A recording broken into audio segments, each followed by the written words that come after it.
Thank you, Dr. Elnahal, very much for hosting us once again at University Hospital. I appreciate your leadership. I appreciate the ability to call on you when we are thinking about different healthcare challenges and the insights you provide. So thank you enormously. And at the same time, I'd like everyone to join me in giving a round of applause to all the frontline healthcare workers here with us today. We cannot thank you enough for the sacrifices you've made throughout the pandemic, and we will never forget it. Thank you very, very, very much. Let me also thank former Secretary of Homeland Security Jay Johnson for being here. I am fortunate to have a constituent with your experience at this critical moment in our history. I appreciate Debbie White, the HPAE president, being here, and the other members of her union. They are frontline. They represent the frontline workers every day. I also want to thank Sabila Khan and all of the grassroots COVID advocates here today. Sabila's father, Mr. Shafkut Khan, died of COVID-19 last year after contracting the virus in a rehab facility. I knew Mr. Khan well. He was a leader in Jersey City's Pakistani community, always standing up for the rights of others, and especially immigrants. He was a kind and fundamentally decent man. And Sabila, and to your mother, I also know he would be proud of you and your activism in the wake of his passing. And before we continue, I'd just like to observe a moment of silence for the families who are here with us today who lost a loved one, and for so many more who lost a loved one.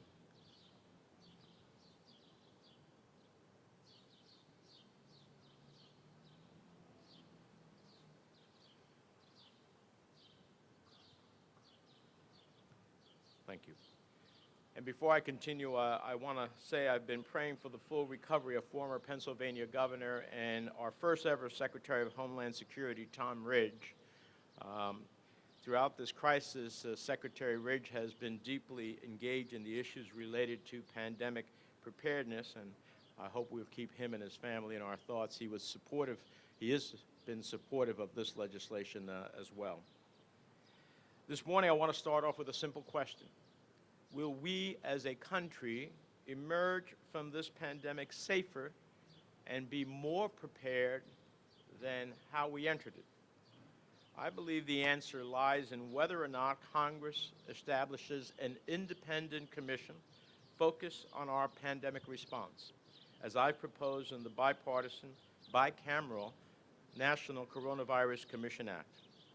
Co-leading this effort with me in the Senate is my Republican colleague, Susan Collins of Maine, and in the House of Representatives, Congressman Tom Malinowski, a fellow Democrat from New Jersey, along with Florida Republican Congressman Mario Diaz-Balart, who have introduced the companion bill. I first proposed this legislation back in September of 2020, when COVID-19 had claimed the lives of nearly 200,000 Americans. At the time, the death toll seemed unthinkable. Little did we know how much more tragedy was headed our way. 200,000 would soon become 300,000, then 400,000, then 500,000. And today, we come together on the heels of another grim milestone, 600,000 lives lost to COVID-19 nationwide. It's hard to wrap your mind around those numbers. But we have to remember that each of them, number 500,001, number 500,002, were real people with real friends and family who loved them. 600,000 mothers and fathers, sons and daughters, brothers and sisters, grandmothers and grandfathers, friends and neighbors, all of them gone forever. I don't care where you stand politically, it did not have to be this way. How could such a staggering loss of life happen here in the most powerful nation on earth? And what can we do to make sure that America is never again caught flat-footed when faced with a deadly and contagious virus. We owe it to the families of the 600,000 people lost to COVID-19 to get answers, just as we did to the families of the nearly 3,000 Americans who perished on September 11th of 2001. That's why Congress formed the independent 9/11 Commission to investigate the security missteps that left us vulnerable to terrorism and to create recommendations for preventing future attacks on American soil. I voted for the 9/11 Commission when I was in the House of Representatives, and then I led the fight to implement its recommendations, from strengthening emergency preparedness to shoring up port security to improving our intelligence sharing. It should be a national outrage that COVID-19 has claimed more than 200 times the number of lives lost on September 11th. And Congress has yet to establish a similar independent, nonpartisan commission to investigate what went wrong and how we can be more prepared for the next pandemic. And inevitably, there will be one. What were the vulnerabilities in our supply chains that sent states into bidding wars against each other over personal protective gear? How can we ensure that U.S. officials can get on the ground quickly wherever the next outbreak takes place before it reaches our shores? How can we lessen the economic fallout from future pandemics?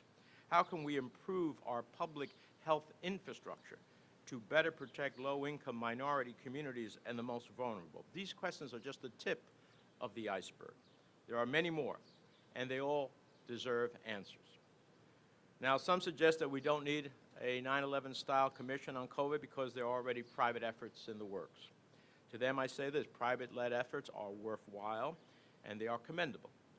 However, outside groups will never have the resources made available to a congressionally sponsored blue ribbon commission with full subpoena power and the ability to compel witnesses to testify. Nor will outside recommendations be guaranteed any consideration by Congress. Others in Washington have claimed this commission is about scoring political points or digging up dirt on the past administration. I say to them, in fact, this commission will span both the Trump and Biden administrations and any before them if the failures that are detected go back further in time. And I'm willing to bet that not a single one of them could look a survivor in the eye and say that with a straight face. I dare them to look into the eyes of any American in mourning and tell them, sorry, this is just a pandemic response goes in the most powerful nation on earth. The truth is, my legislation insulates the commission from political interference and puts fact-finding first. It will be nonpartisan, with an equal number of commissioners appointed by Republicans and Democrats. We have strong supporters from leaders in both parties, like President Bush's DHS Secretary Michael Chertoff, Ben Bernanke, the Federal Reserve Chair under both Presidents Bush and Obama. This is not about pointing fingers. It is about identifying what went right, what went wrong, learning from our mistakes, and making sure that we do not repeat them again. So I have a simple message for the politicians and the pundits hemming and hawing over this proposal. The National Coronavirus Commission is not for you. It is for them, for the 600,000 Americans lost to COVID-19 and all those who lost a loved one. It is for the countless others who survived the virus but continue to deal with long-term health complications. It is for the doctors who scramble to save the lives of patients succumbing to an unknown disease, and the nurses who day after day after day held the hands of patients as they took their final breath. This commission is not for Republicans. It is not for Democrats. It is for the American people. Many of the survivors here with us today lost someone they dearly loved to COVID-19. Others fought their own battles against this virus.